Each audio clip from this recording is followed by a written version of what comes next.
Está con nosotros Dimas Vaquero Peláez, que es doctor en Historia Contemporánea por la Universidad de Zaragoza. Ha sido maestro y profesor del Gobierno de Aragón y como profesor universitario lo ha sido en la Universidad Nacional de Educación a Distancia, ha sido profesor asociado en la Universidad de Zaragoza. Actualmente es profesor de la Universidad de la Experiencia en la Universidad de Zaragoza. Fue el primer Premio Nacional de Innovación Educativa en el año 2005. Historiador e investigador de la Guerra Civil Española. Realizó su tesis doctoral sobre la intervención italiana en la Guerra Civil Española, antes, durante y después, bajo la dirección del catedrático Julián Casanova.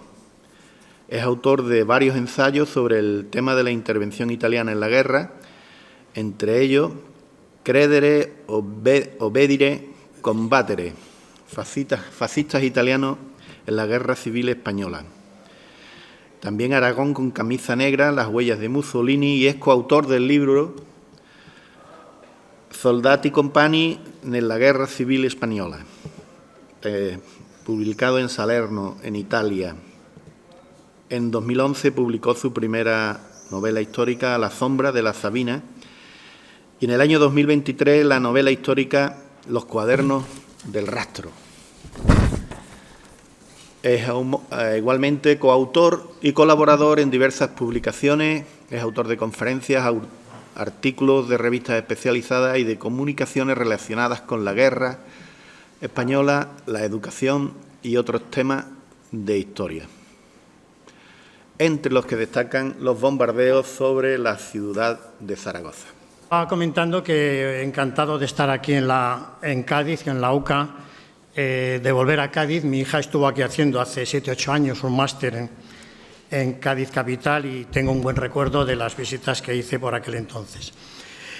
Bien, participar en estas jornadas sobre la dimensión internacional de la guerra civil, creo que aparte de las intervenciones que ya ha habido, entre ellas la del profesor Viñas, con la que yo pensaba que iba a tener algún tipo de relación, lo que voy a comentar, y ya me ha comentado antes que parece ser que no vamos a coincidir en algunas cosas, en muchas cosas, pero mi parte es sobre todo eso, la participación italiana. Es un tema muy largo para sintetizarlo en 45 minutos, 50. Yo lo tenía muy desarrollado, pero voy a intentar, después de que me hayan comentado el tiempo que tengo, voy a intentar sintetizar o abreviar todo lo que sea posible. Pasa, por favor, la siguiente. Bueno, para comentar el tema de la participación italiana, nunca, siempre lo que nos habían comentado es que la guerra civil estalla, como decían, de la noche a la mañana, y que fue la bravuconada de 4 generales africanistas y poco más. No. El caso de la presencia italiana, a lo mejor me salto un poquito el guión porque siempre me pasa lo mismo, la presencia italiana aquí en España comienza a ser relevante después de que Primo de Rivera accediera al poder. Primo de Rivera, a los pocos días de acceder, de ser Mussolini ya el duce de Italia, invita a Primo de Rivera a Italia, que le acompaña a su hijo José Antonio, y desde aquel momento Primo de Rivera, desde aquellos primeros momentos, empieza a sentir una admiración, una fe ciega hacia el duce, hacia Italia, y a intentar hacer o querer ser él también el duce en España. Por supuesto, no llega ni mucho menos a la suela de los zapatos de lo que él fue allí, lo que él fue aquí, lo que el otro señor fue en Italia. Pero sí que desde los primeros momentos de la llegada tanto de Mussolini como de Primo de Rivera, ambos pusieron todos los medios posibles por estrechar lazos, fomentar la amistad, utilizar la política cultural para trasladar Italia no solamente a España su cultura, sino también su ideología, sobre todo la ideología del fascismo que estaba empezando a desarrollar, o bueno, ya estaba prácticamente desarrollada y que quería, más que exportar, sí que servirse de ella para utilizar la amistad, la ideología política y la cultura y relaciones comerciales, estrechar relaciones comerciales y acercarse a España, que es lo que quería. Este acoso cultural, propagandístico, comercial de la Italia fascista fue sobre todo durante esta época de Primo de Rivera. Tuvo más dificultades, como es lógico, cuando llega la Segunda República, con el periodo del bienio, el bienio negro, donde efectivamente aquellas dificultades iniciales que le habían puesto los primeros meses de la República se van a allanar y van a facilitar en algunos aspectos su acercamiento, su llegada a los círculos, sobre todo más de derechas y del naciente fascismo español que en aquellos momentos. Bueno, estas formas de estrechar relaciones de Italia con España, pues bueno, como les decía, se van a concretar sobre todo en aspectos comerciales, que es por lo que van a empezar. No me pases. ¿Qué aspectos comerciales? Ya en los primeros momentos, creo que fue en el año 23, bueno, hacen del 23 al 30, no sé si fueron 3 o 4 conciertos o acuerdos comerciales para estrechar esos lazos económicos, pero que sirvan para acercar posturas entre lo que Italia quería que fuera España. ¿Cuál era el objetivo de estos estrechamientos o de estos lazos que intentan no tanto la cultura, no tanto la economía, que también les venía bien, pero sí el objetivo fundamental era que España, sobre todo en la época de la dictadura, luego también la República, que España no estrechara lazos con Francia, que era su gran enemigo. Italia estaba cansado, y así lo dijo el Duce en algunas ocasiones, de ser el cuarto país a nivel europeo. Alemania, Francia, Inglaterra y después Italia. Quería ser el segundo, quería ser como su gran ídolo, que empezó a ser Hitler. El gran enemigo era Francia, Inglaterra también, era Francia. Y que Francia fuera, en la época de la República, tuviera sintonías, tuviera relaciones políticas con España, era lo que no quería a toda costa Mussolini. Y para ello pensaban que las Baleares era el objetivo principal, que querían sobre todo que no cayera en manos francesas. Que no cayera en manos francesas porque eso sería favorecer a Francia el intercambio o el paso a través del Mediterráneo con las colonias del norte de África, el paso de tropas, el paso de mercancías, y que Francia pudiera en algún momento hacerse dueño del Mediterráneo, cosa a lo que él aspiraba, a ser dueño, señor y emperador del Mediterráneo, como dice el historiador Monterheimer.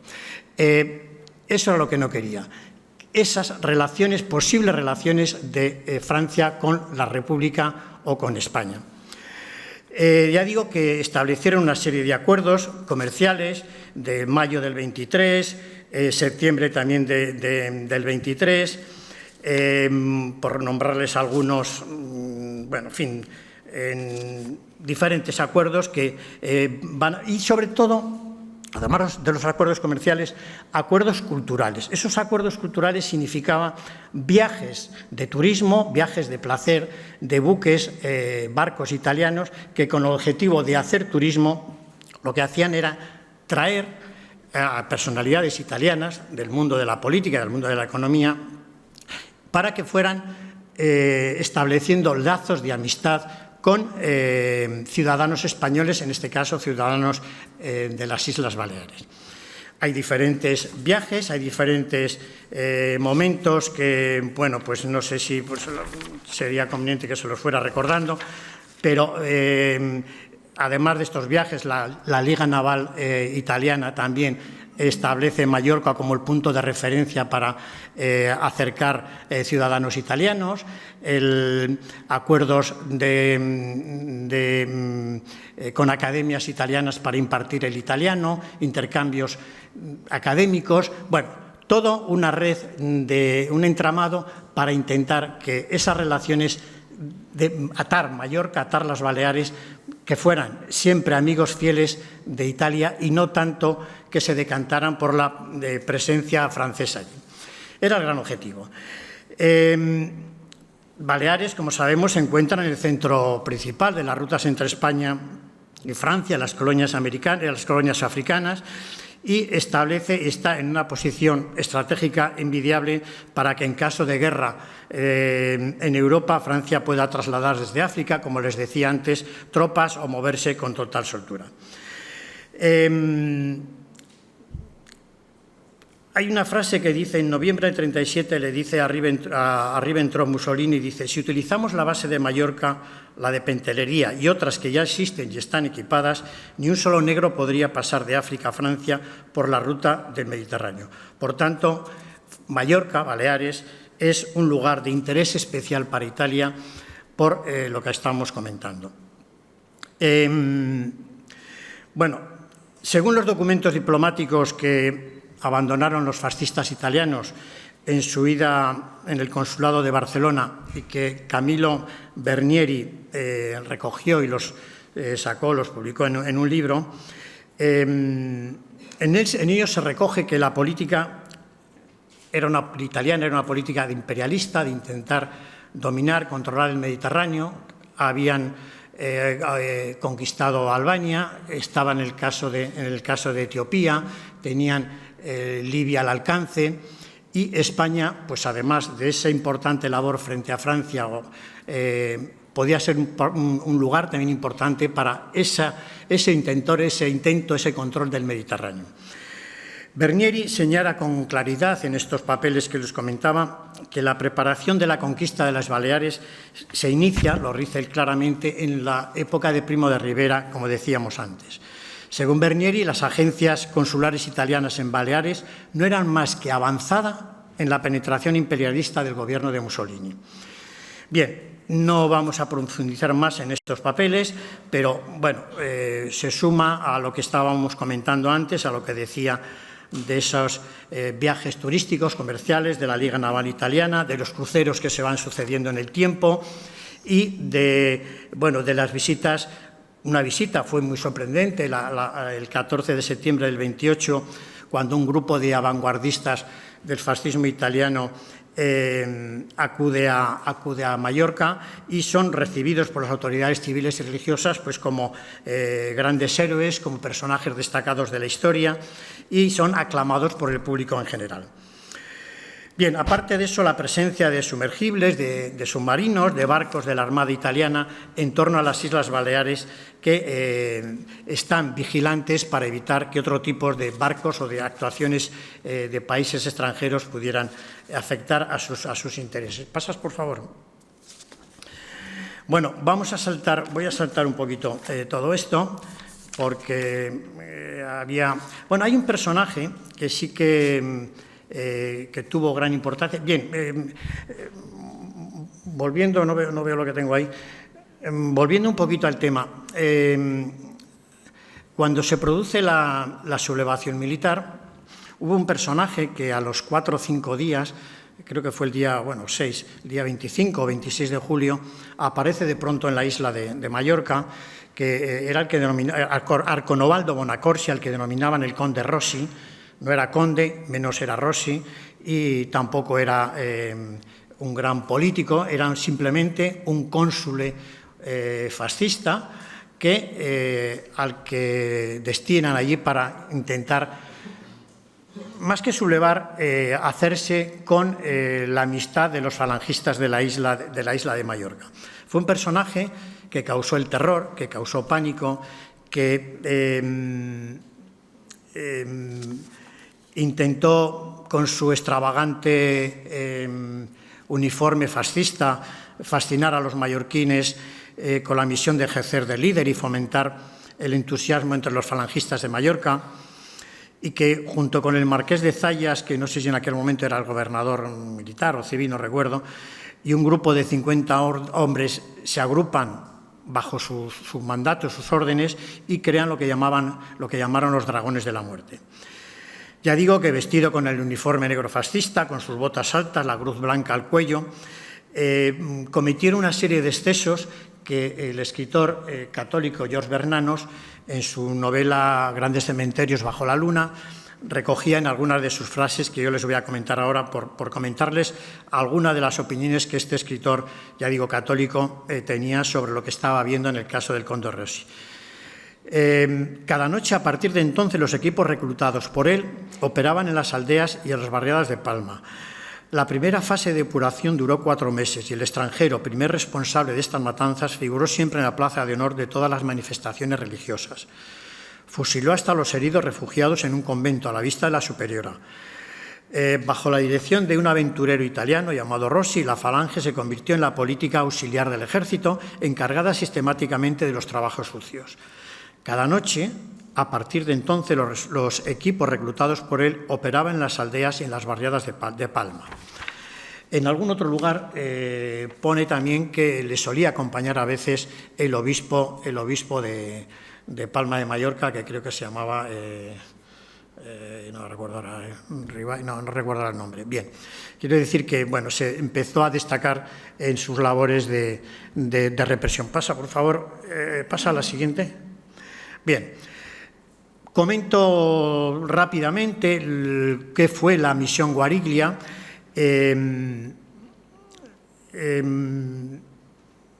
La misión Guariglia, después de la llegada de la Segunda República, a pesar de que Azaña, en primeros momentos tenía cierta admiración hacia Mussolini, alababa la labor que había hecho, decía, con el pueblo italiano, domesticando al pueblo italiano, llegó a decir, ya digo que en primeros momentos tenía su cierta admiración hacia Mussolini. Pero más adelante, después de del intento después de la sublevación del general Sanjurjo, aquella opinión que tenía, lógicamente, fue cambiando y las relaciones con Italia se fueron enturbiando. Para ello, Mussolini nombra a Raffaele Guariglia como embajador italiano en España a finales del 32, tras el fracaso del golpe de Estado de Sanjurjo, con la misión de impedir que la República se acercara más a Francia, por ese gran miedo que comentábamos antes, y organizar las fuerzas de la oposición republicana. Y para ello tenía que poner buena cara, hacer ver al gobierno que eran amigos, pero por detrás tenía una misión o una tarea de intentar crear, fomentar sublevación, sobre todo, o crear un clima, un caldo de cultivo de desencanto o de malestar contra la República. Y, lógicamente, lo fue consiguiendo.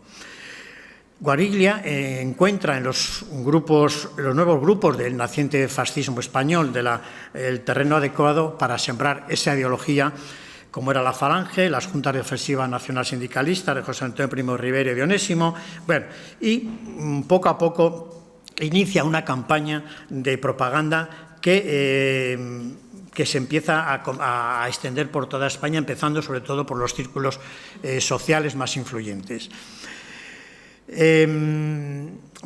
No voy a entrar en las diferentes actuaciones que Guariglia tiene, pero sí que empieza a sembrar, a crear esas discordias, esas disensiones o esos malestar de grupos de derecha contra la República y, además, intentar fomentar esa sublevación militar que llegaría meses o años más tarde. Después de las elecciones del 33, y según el acta de la reunión celebrada en Roma el día 31 de marzo del 34, con Mussolini, justo después, de las elecciones, los partidos de derecha, representados por Antonio Goicoechea como monárquico, dirigente de Renovación Española, Antonio Lizarza, dirigente del Partido Navarro Carlista, Rafael Olazábal, dirigente tradicionalista, y el general Emilio Barrera, que había sido jefe del Estado Mayor del Ejército y que había participado en la intentona de Sanjurjo, acuden a Roma para tener una entrevista con Mussolini para hablar sobre esa posible sublevación militar en España. Había fracasado la de Sanjurjo, pero la idea de sublevación, la idea de conspirar contra la República y de hacerse con el poder, de ganar por las armas, lo que lógicamente no estaban ganando por las urnas, intentan hacer. Bueno, en esa reunión que se firma, digo, el acuerdo del 31 de marzo del 34 con Italo Balbo por parte italiana, Goicoechea, Lizarza, Olazábal y Barrera, como les decía antes. Estos compromisos eran, les leo algunos de esos compromisos, donde se ve claramente que esa conspiración no había sido fruto de esos 4 generales africanistas y que venía fraguándose tiempo atrás. España e Italia estipularán un tratado de neutralidad y amistad en el que se precisará que ambas potencias han de estar conformes en el mantenimiento de un statu quo del Mediterráneo y tal. Bueno, España e Italia estipularán un tratado comercial a fin de coordinar las zonas de exportación de ambos países. Bueno, un tratado comercial. Trámite previo a los precedentes acuerdos era la denuncia y rescisión de los tratados secretos franco-españoles. Esta era un miedo que tenía Italia de que hubiera un pacto secreto entre la República y Francia, de que en el caso de una contienda militar Francia se utilizara o se sirviera de España para eso. Era el gran miedo que tenía Mussolini. Italia se obliga a ayudar al nuevo gobierno español en el caso de la sublevación militar, reconociéndolo en cuanto sea posible. Bien, desde el primer día de la victoria electoral de febrero del 36, los militares, los oficiales reaccionarios, los monárquicos, comienzan ya a planear, a poner en práctica esa sublevación militar que había fracasado con Sanjurjo, que habían vuelto a replantear en el caso de la reunión con Italo Balbo y los personajes que les comentaba anteriormente. Y ya al día siguiente, el 17 de febrero, el general Godet trata de sublevar sin éxito a las tropas que estaban en el cuartel de la Montaña. Al poco tiempo, bueno, a Franco lo destinan a Canarias, a Mola, como saben, a Navarra, que fue lo mejor que le pudieron hacer a Mola, porque en Navarra es donde le están esperando con los brazos abiertos los carlistas que se venían preparando ya también tiempo atrás, venían entrenando a sus milicianos, a sus fuerzas paramilitares en las sierras navarras, en Andía, en Urbasa. Habían mandado ya estos carlistas requetés a Italia. En el acuerdo aquel del 34 que les comentaba antes, uno de lo que firman, de lo que es que, aparte de una ayuda económica, que Italia se compromete a recibir soldados españoles, requetés españoles, para ir entrenándoles o preparándoles. Y efectivamente creo que fueron 14 o 15 expediciones de requetés navarros que se desplazan a la base de Furbara y luego a Lispoli para hacer un entrenamiento militar a cargo de los camisas negras italianas. Estos requetés luego vienen a España y en las zonas de Navarra entrenan a pequeños grupos de navarros, de carlistas, que son los que están ya dispuestos. En total se hablaba de unos 15.000, que estaban dispuestos, cuando Mola llega a Navarra, estaban dispuestos a ayudarle en el caso de la sublevación militar. Por tanto, a veces nos olvidamos un poquito de la intervención carlista, pero fue fundamental, ya digo, aparte del tráfico de armas que mantenían con el sur de Francia, fue fundamental. Yo creo que es un apartado que se nos olvida. Bueno, bien, la relación, por tanto, entre carlismo y el gobierno de Mussolini en aquellos momentos fue también clave. Bueno, paso rápidamente por otros temas porque no tenemos tiempo, aunque se podrían profundizar más sobre ellos, pero el tiempo nos obliga un poquito. Pasa, por favor, creo que nos hemos saltado algunas diapositivas. O sea, bueno, no sé si me dejo algo de lo que hay, de lo que he comentado. Bueno, el compromiso de los conspiradores, bueno, la sublevación que estamos ahora, el objetivo de derribar la República tras el fracaso. Bueno, yo creo que son temas. Bueno, vamos al último tema, al último punto, los contratos de Pedro Seix Rodríguez para la compra de armas, que bueno, me voy a atrever a hablar de ellos, pero el que más podría hablar es el profesor Viñas, que fue el que descubrió que en los archivos de la Fundación Universitaria Española en Madrid existían unos papeles que no eran ni más ni menos que los contratos que se firman en Italia el día 1 de julio, por tanto, antes de la sublevación militar, donde claramente confirma o consolida la idea de que esa sublevación militar venía preparándose tiempo atrás y de que efectivamente hay una parte civil, no solamente militar, que participa en ella. Bueno, estos papeles, como decía, los había localizado el profesor Viñas, no son ni más ni menos que 4 contratos que recogen material de guerra, aviones, munición, motores para aparatos aéreos. Bueno, luego hacemos una pequeña relación, y que a través de Saiz Rodríguez se firman en Italia con el compromiso de que lleguen a España antes de que acabe el mes de julio. Me parece que era, ¿verdad, profesor? El mes de julio. Bien, estos papeles, este material de guerra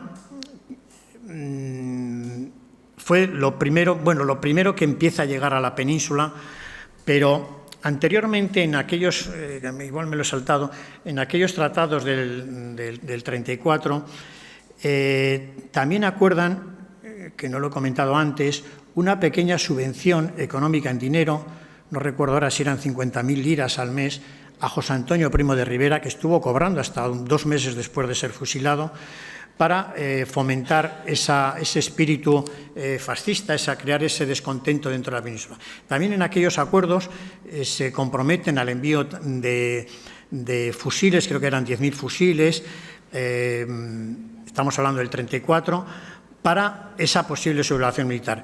No se sabe muy bien qué pasó con aquellos fusiles, parece ser que no llegaron a tiempo para cuando tenían que haber llegado, o se perdieron, no se sabe. El dinero sí que efectivamente sí que llegó. Bien, pues aparte de eso, lo que comentaba, estos contratos que Saiz Rodríguez firma en Italia y que ponen de acuerdo o ponen en evidencia que efectivamente esos acuerdos, esas conspiraciones se venían, como decíamos antes, hablando tiempo atrás. En estos, vamos a ver si tengo aquí la relación del material, hacerles una pequeña relación luego saldrá más adelante, pero bueno, fueron el material que empecé a llegar a la península. Después del golpe militar del día 18 de julio, el 19, el general Franco, en el mismo avión que le había trasladado él, el Dragón Rapid, envía a Luis Bolín a hablar con general Sanjurjo en Lisboa. Desde allí continúa el vuelo hacia Marsella y en barco va hacia Roma a pedir la ayuda militar italiana.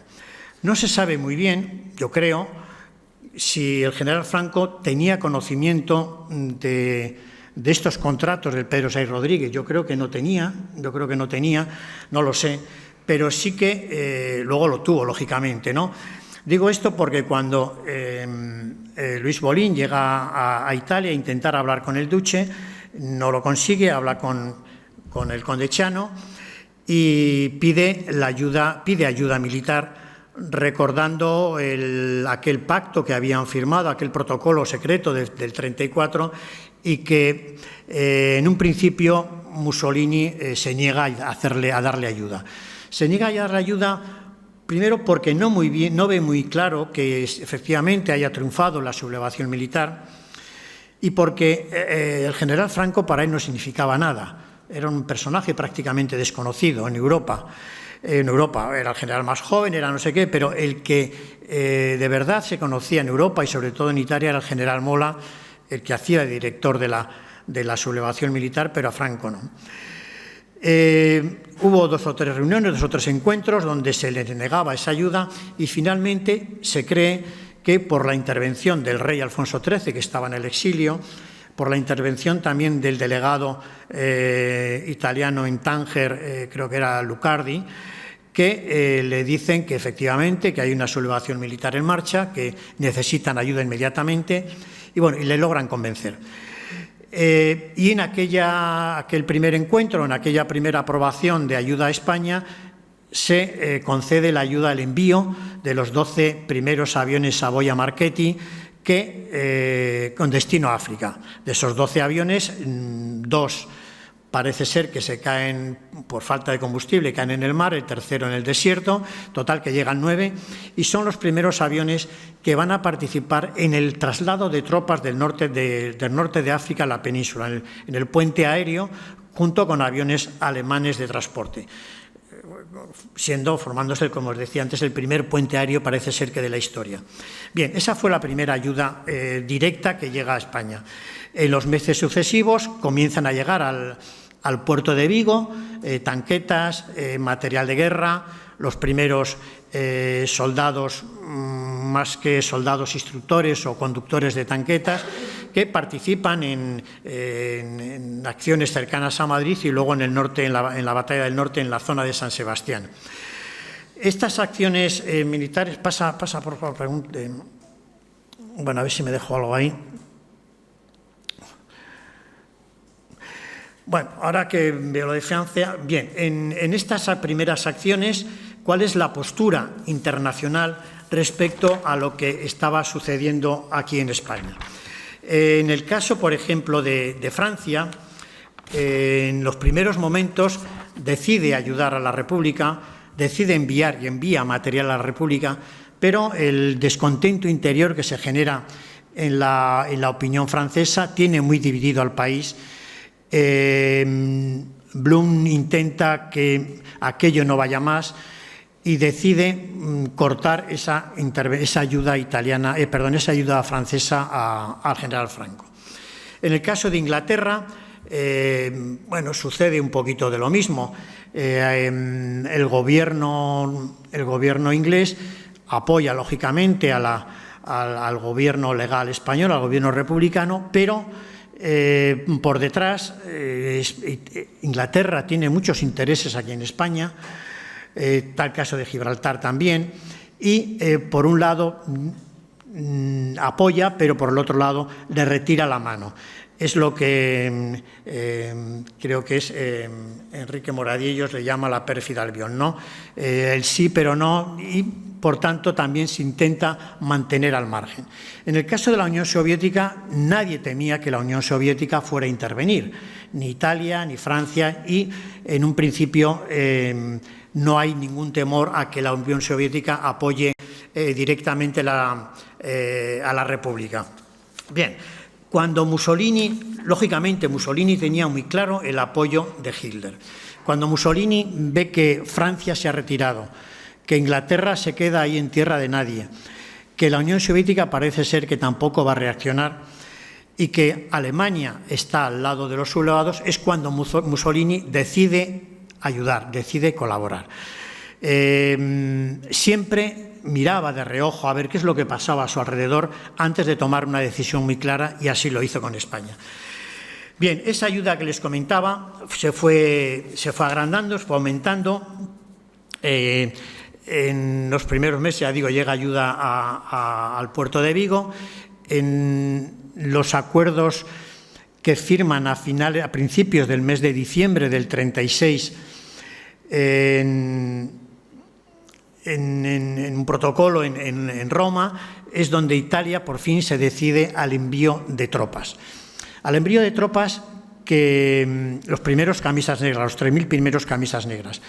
El envío de tropas que Franco parece ser que nunca quería o nunca quiso que llegaran tropas italianas a España. Su ayuda, en un principio, luego le vino muy bien, su ayuda era de material de guerra, de aviones, de medios bélicos que le ayudaran al ejército español. Y Mussolini, que siempre actuó con cierta prepotencia o con cierta soberbia respecto a Franco, no le hizo caso a aquellas primeras ayudas de Franco, y lo que envió, además de material de guerra, como digo, fueron los 3.000 primeros camisas negras, que luego se fueron sumando a lo largo del mes de diciembre y el mes de enero, hasta ir completando. Yo creo que en el mes de febrero había ya en torno a unos 18.000 soldados italianos aquí en España. Esos camisas negras, bueno, se crea una oficina en Roma, el Ufficio España, donde será el centro de reclutamiento de los que quieran venir a luchar a España. Se ha hablado mucho del tipo de gente, de soldados que se alistan a como legionarios italianos. Había gente de todo. Había, dentro de estos primeros camisas negras, había auténticos soldados fascistas, auténticos militares o vanguardistas fascistas que creían a corazón abierto lo que el fascismo decía en Francia. Los primeros pilotos que vienen son fascistas porque son además de familias bastante adineradas y bastante bien aposentadas en Italia, y son fascistas de pura cepa. Pero junto a ellos hay otro tipo de gente muy variada, gente que vienen pues a ganarse la vida a España porque en Italia la economía no va muy boyante, incluso hay soldados que vienen engañados relativamente porque se les dice en un principio que van a ir y así salen engañados, que van a ir a Libia como misión humanitaria para reconstruir el país, para no sé qué, y cuando de pronto se dan cuenta de que están desembarcando aquí en el puerto de Cádiz. Hay otros a los que se les ofrece el conmutar penas, estaban en la cárcel, si se apuntan como soldados a España. Por tanto, hay una amalgama muy compleja de soldados. Cuando hablamos de soldados fascistas, claro que los había muchos, pero hay otra parte que les daba lo mismo. Y de hecho, cuando surge lo de Guadalajara, pues a muchos de ellos les importa un comino el fascismo, les importa un comino luchar por España o luchar por Italia. Ellos, en cuanto lo ven la situación un poquito negra, se dan la vuelta y se la aspiran, ¿no? Bien, por tanto digo que se habla mucho sobre el fascismo y efectivamente les hay soldados fascistas convencidos, pero hay otra parte que no.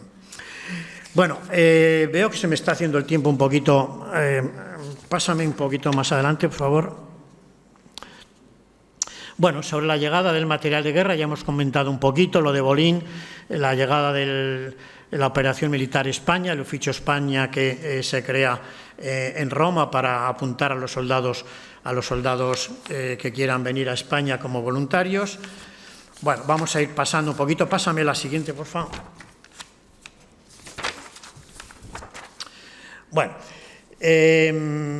Bueno, esos primeros voluntarios, he comentado algunos, envío de armas, la ayuda que no cesa, es una ayuda, un goteo que va continuamente, el desembarco en Cádiz, los primeros camisas negras.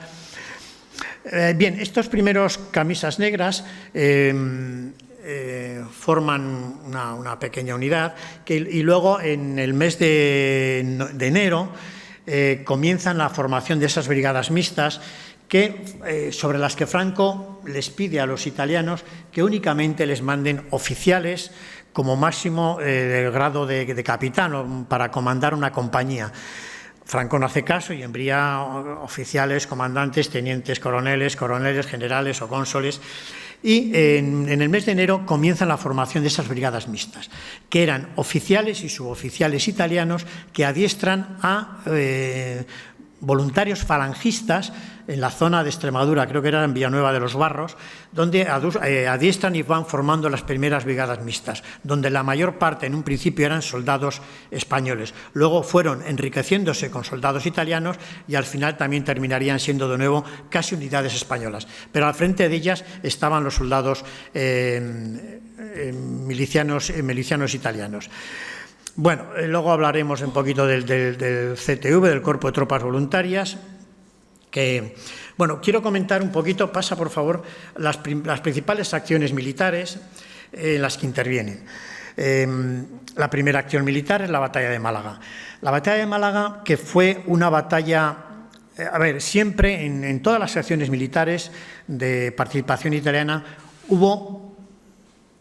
casi siempre hubo un desacuerdo entre las propuestas de actuación militar italianas y las propuestas españolas, del general Franco, de Queipo de Llano, del que dirigiera la acción. Casi siempre nunca hubo un acuerdo y una concordancia. Digo en esto, como hubo en otros acuerdos, como hubo en casi... Porque claro, hablar de Franco y Mussolini parece ser que eran íntimos amigos, que iban a todos los sitios juntos y no. Hay un libro, bueno, ya lo tengo aquí, que yo he analizado las relaciones de Franco-Mussolini y que efectivamente rara vez coincidían. Bueno, en el caso de Málaga, la propuesta del general italiano, de Roata, era no atacar Málaga, sino sus primeras tropas aquí en España, era hacer un ataque por la zona de Valencia, e intentar ya directamente dividir la República en dos partes, algo que luego se haría meses más tarde. Bueno, aquella propuesta choca con la propuesta española, con la de Queipo de Llano, que era el que estaba preparando la batalla de Málaga, y al final, bueno, pues tienen que acceder y participar en Málaga. En Málaga, que también la propuesta italiana era actuar directamente con un foco de ataque único en dirección a Málaga, es desechada también y finalmente son 3 puntas de ataque las que conquistan la ciudad de Málaga.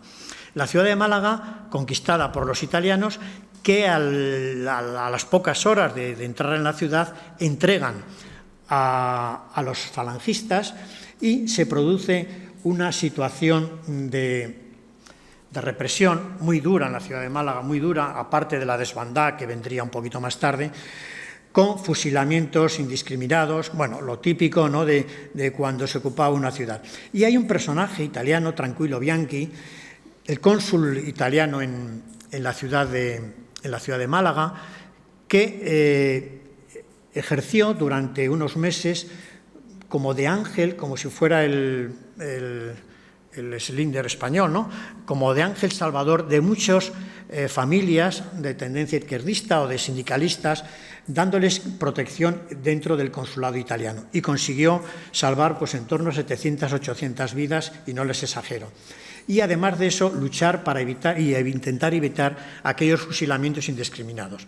Bueno, es una anécdota porque ocurrió también en algún otro sitio, como luego en el País Vasco, con soldados italianos que no veían con buenos ojos lo que estaba sucediendo, la manera de actuar, la manera de reprimir a la población de las zonas que estaban conquistando. La siguiente batalla, bueno, tras el éxito de la campaña de Málaga, que fue un éxito engañoso, porque los italianos que venían aquí como señoritos, como un ejército fascista que nunca había sido derrotado, que contaba las acciones por victorias, cuando llegan a Málaga se encuentran con un ejército, prácticamente 4 desarrapados que luchaban con lo que podían, con 4 voluntarios de izquierdas o sindicalistas que luchaban como podían. Lógicamente, frente a la potente maquinaria italiana no tenían nada que hacer. Pero los italianos pensaron que, como se dice popularmente, que todo el monte era orégano, ¿no?, que toda España iba a ser lo mismo que había sido Málaga. Y no fue así.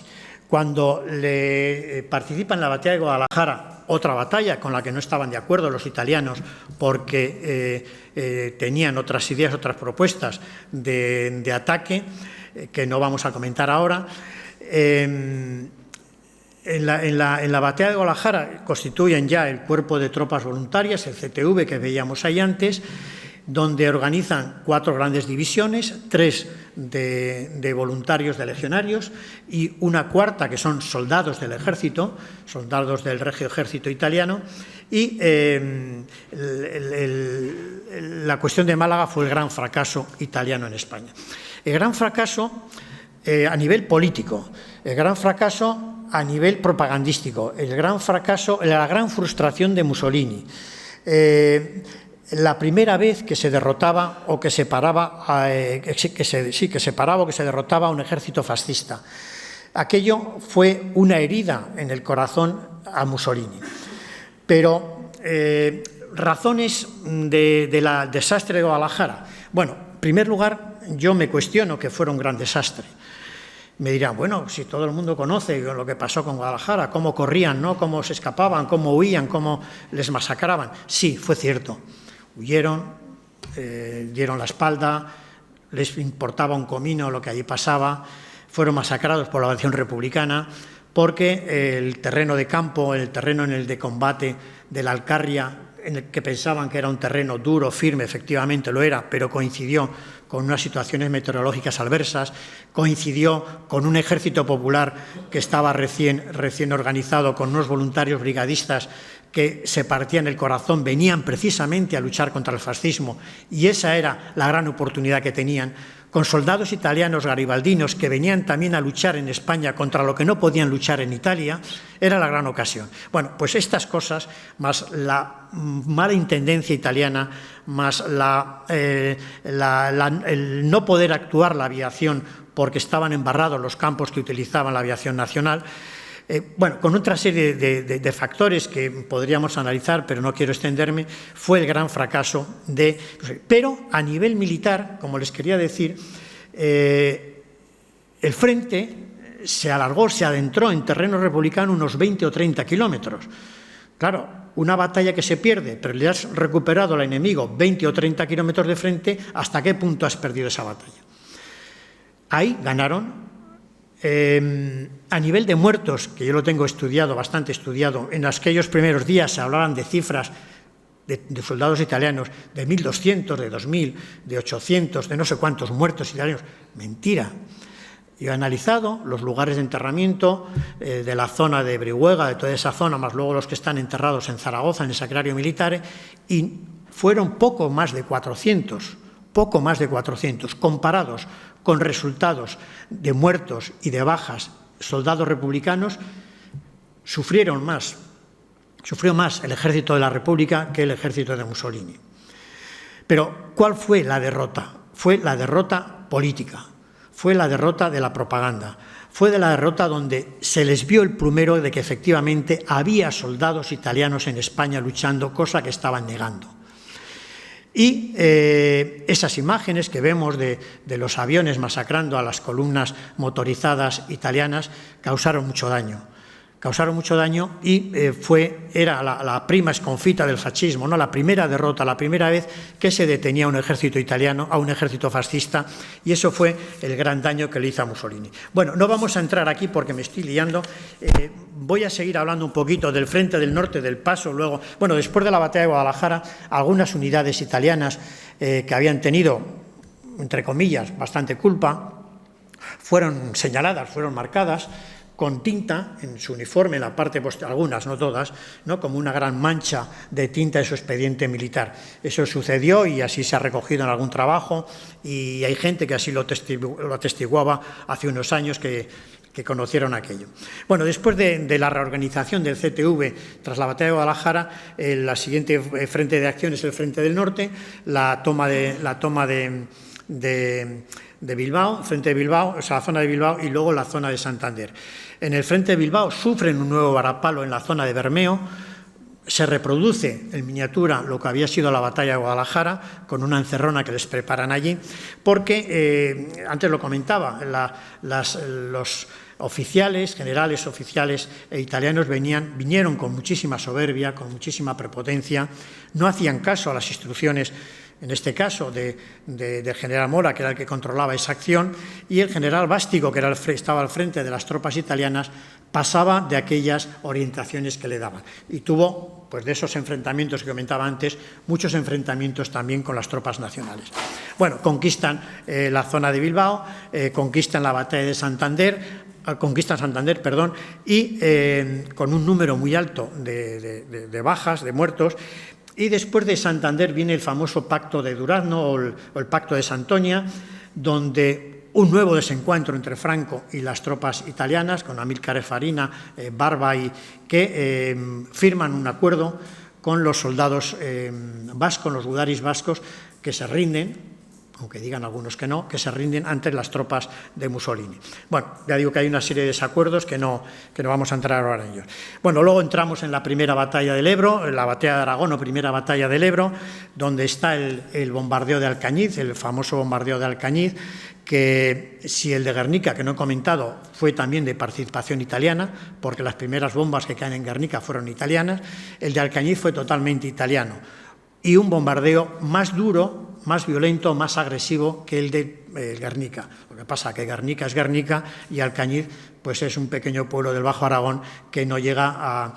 pero en aquel momento, si tenía 3.000 habitantes, pues se hablaba de que de un 20 y un 30% de la población había fallecido por causa del bombardeo. Bueno, digo, primera batalla del Ebro, que llaman los italianos, esta batalla de Aragón, y la segunda batalla del Ebro, que es la batalla que conocemos nosotros como batalla del Ebro. Con desacuerdos, porque hubo un momento en que las tropas italianas estaban estacionadas, estancadas, había mucho comando de estaciones, que llamaban mucho comando de reposo, de recuperación, y Mussolini lo que quería era participar, hacer una guerra célere, una guerra rápida, terminar cuanto antes España, salir de España lo antes posible, porque se estaban consumiendo medios económicos, medios humanos, medios materiales, y tenía otras miras Mussolini para otras perspectivas que no solamente eran España. Pero, como había dicho, no sé si fue Renzo de Felice, que España fue un terreno de arenas movedizas donde cada vez que metían o intentaban hacer más fuerza, se hundían más. Eso pasó en España. Ya digo, que quería rápidamente que acabara la guerra, cosa que Franco no, Franco la iba dilatando, porque no quería dejar enemigos a sus espaldas, y eso fue retrasando todo y creando muchos momentos de desencuentro. Bueno, pásame por favor. Bueno, hay un mapa que no se ve, bueno, un poquito de las acciones estas militares que estaba comentando, pero apenas se ve. Pasa por favor, es que apenas se ve. Bueno, ahí simplemente, bueno, un detalle. Este es la operación Sudebro, la batalla del Surebro, que no me lo vuelvas tanto, porque si no, no veo. Ahí, vale, ya, ahí quede, vale. Bueno, un poco para que vean cuál es la organización militar de los diferentes divisiones que participan en la batalla del Sudebro, que se conoce como batalla de Aragón. Bueno, es un mapa que localicé en un archivo italiano y está perfectamente dibujado esas 4 grandes cuerpos del ejército. La que está de verde es el cuerpo italiano, y aquí a la derecha pues el detalle de ese cuerpo italiano. Ya digo que es una diapositiva muy interesante, pero que bueno, no vamos a profundizar. Pasa, por favor. Bueno, más acciones de estas que comentaba antes, de mapas italianos, que no vamos a entrar tampoco en detalle, porque habría mucho que comentar. Sí, sigue pasando. Bueno, esta en concreto, si no veo mal desde aquí, son las operaciones de la batalla de Aragón o Sudebro que les comentaba antes, por días, los avances que iban experimentando día a día.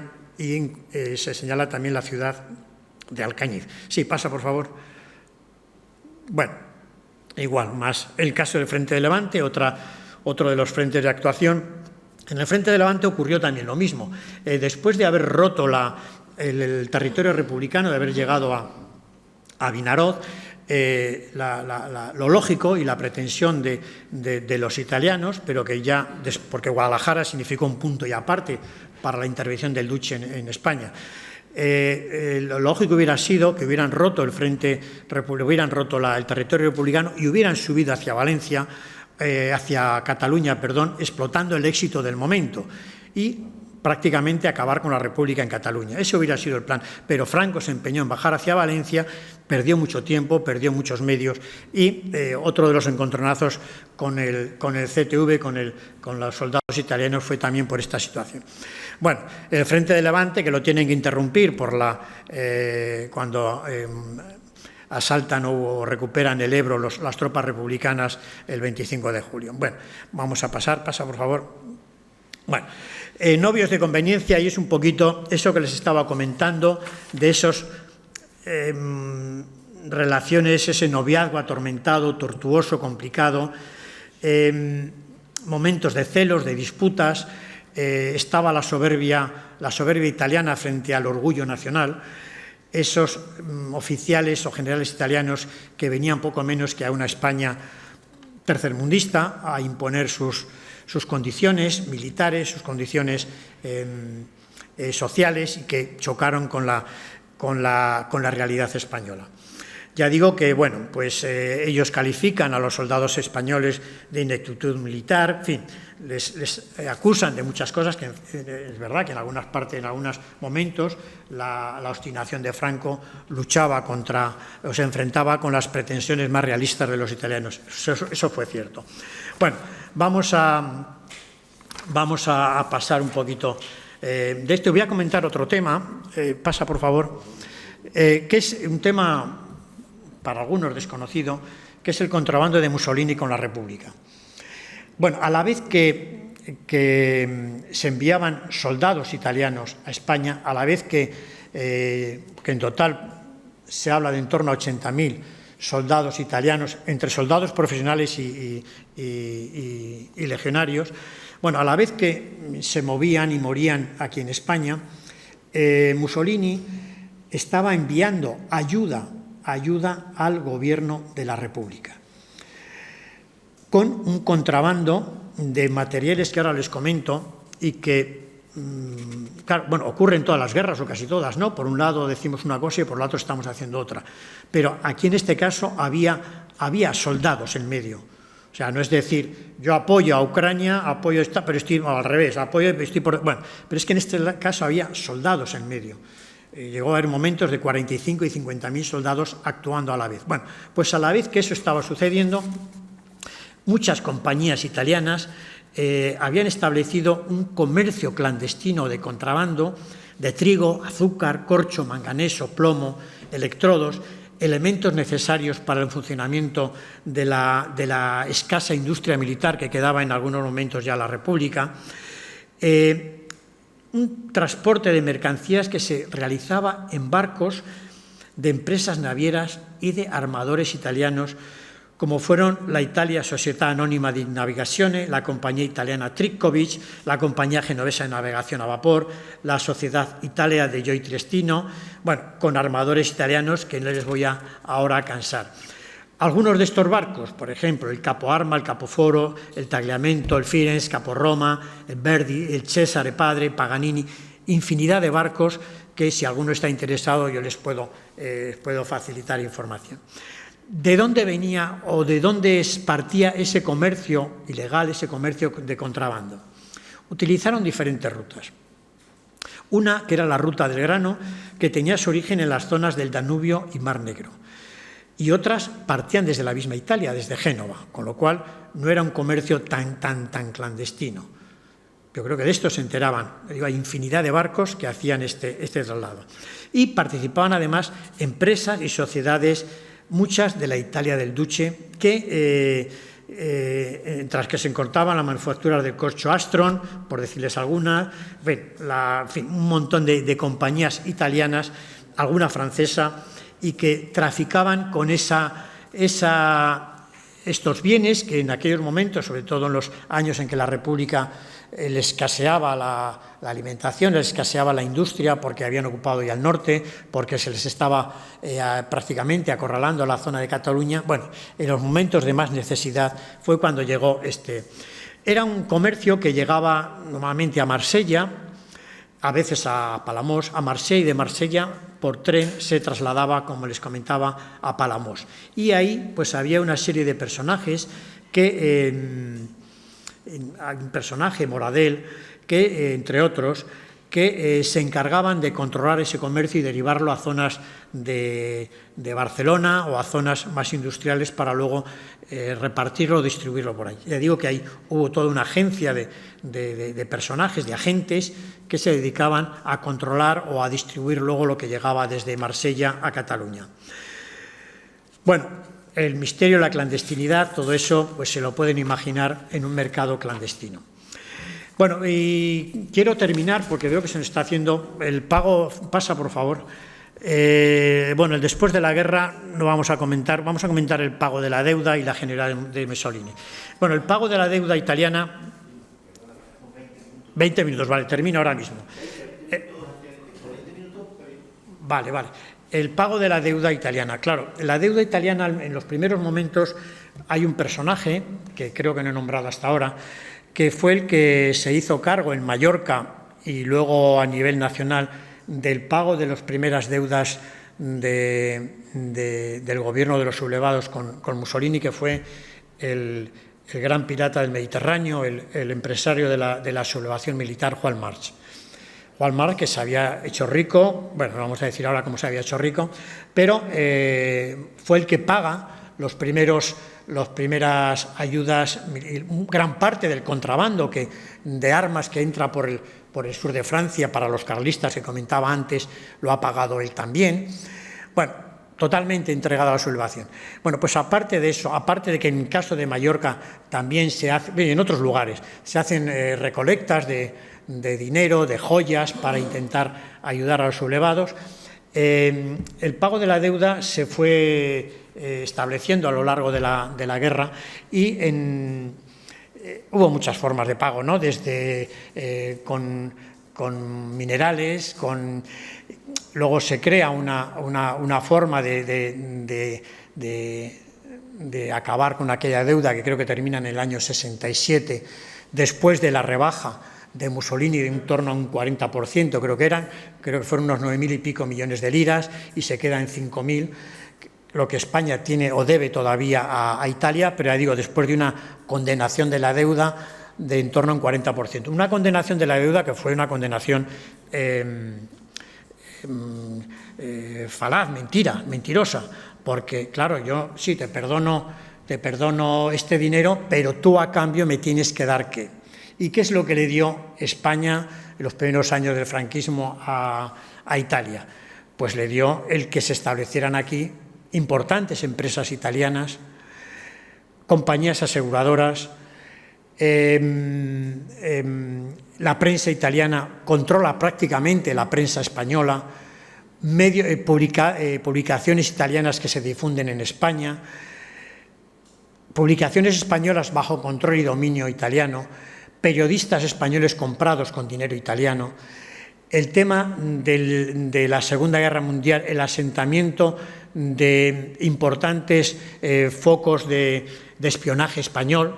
Aquí en Cádiz tenemos el buque Olterra, ¿no? Con los famosos mayales proyectiles que disparaban a los buques ingleses de Gibraltar, la Villa Carmela, también aquí en Cádiz, desde donde se controlaba prácticamente el espionaje español en torno a la Segunda Guerra Mundial por la proximidad de Gibraltar, por la proximidad del Estrecho, en fin, toda esa serie de espías, soldados militares que se quedan en España, en principio para asesorar a los soldados españoles, pero era un control prácticamente de cierta parte del ejército, la utilización de bases españolas y de puertos españoles en la Segunda Guerra Mundial.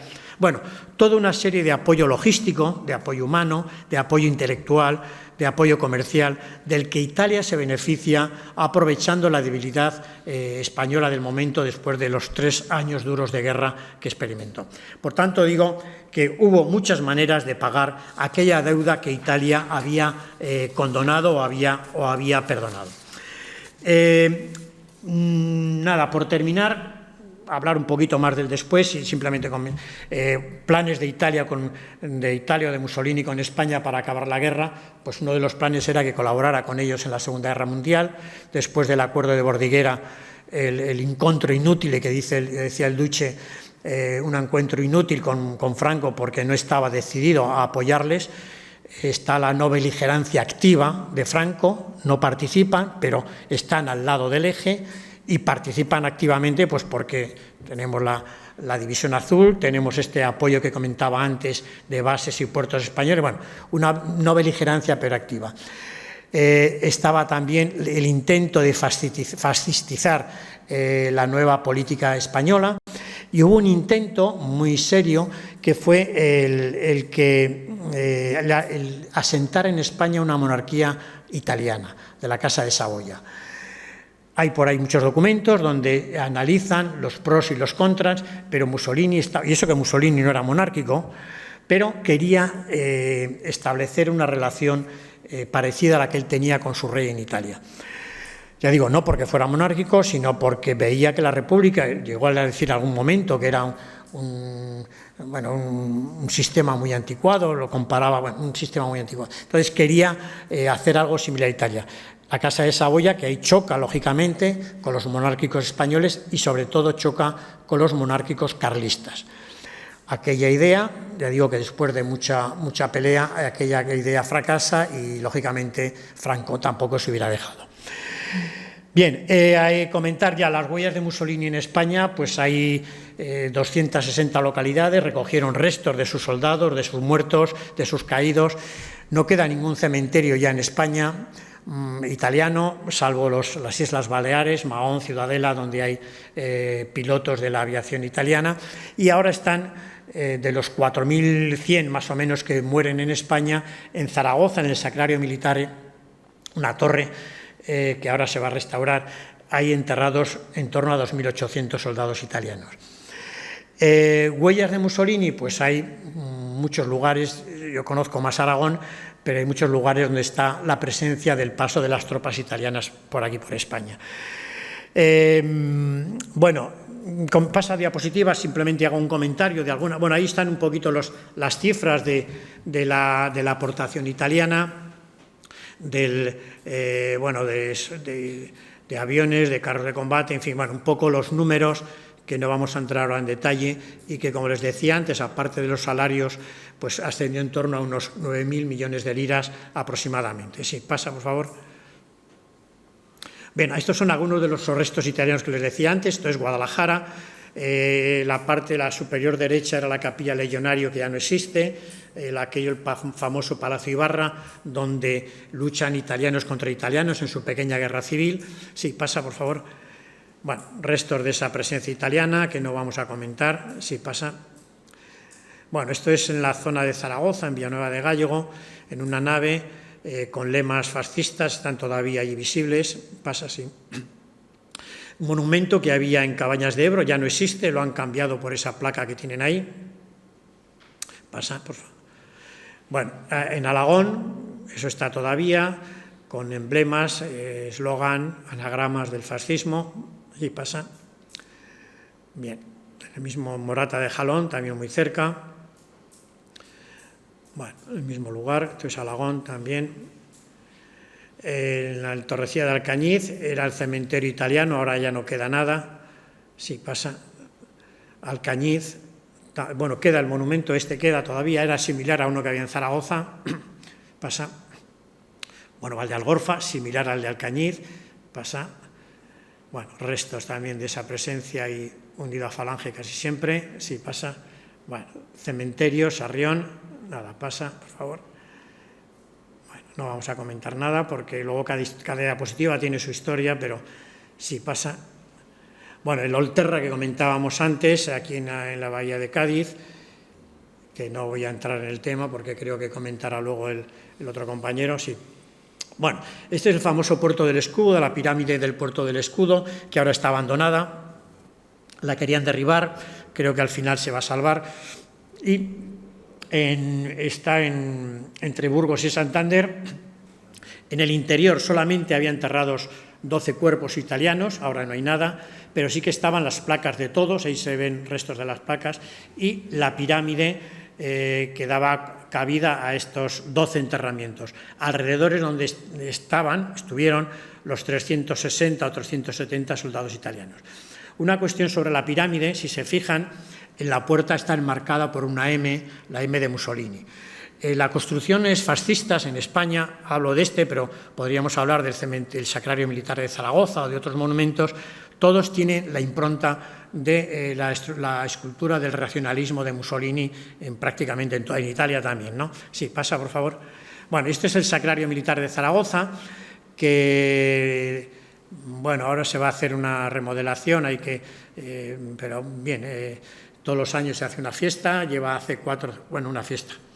Se celebra el día 2 de noviembre el homenaje a los caídos, hasta el año antes de la pandemia, donde el cónsul decidió cortar el acto porque se había convertido en algo que le odiaba el gobierno italiano, odiaba al embajador o el cónsul con el que estuviera presente, se convertía en un acto de neofascistas, cantando el Cara al Sol, el Giovinezza y otros cantos que en Italia no lo hubieran consentido, en Alemania menos, y que aquí, pues por prudencia o por no sé por qué, se les consentía, y llegó el cónsul que hay ahora, el vicecónsul, y dijo que aquello no se podía consentir y cortó el acto. Era una misa, se hacía una deposición de coronas y demás, y bueno, Allí, yo que llevo yendo muchos años, se ha visto de todo, ¿no? Ya digo que lleva ya 4 años que afortunadamente no se hace la misa, pero no se hace el acto. Bueno, y con esto quiero terminar porque me he entretenido demasiado, me he ido corriendo muy deprisa, hay muchos temas para tratar, pero bueno, no quería entretenerles más. Gracias por su presencia y si hay alguna pregunta y la sé responder, pues aquí estoy.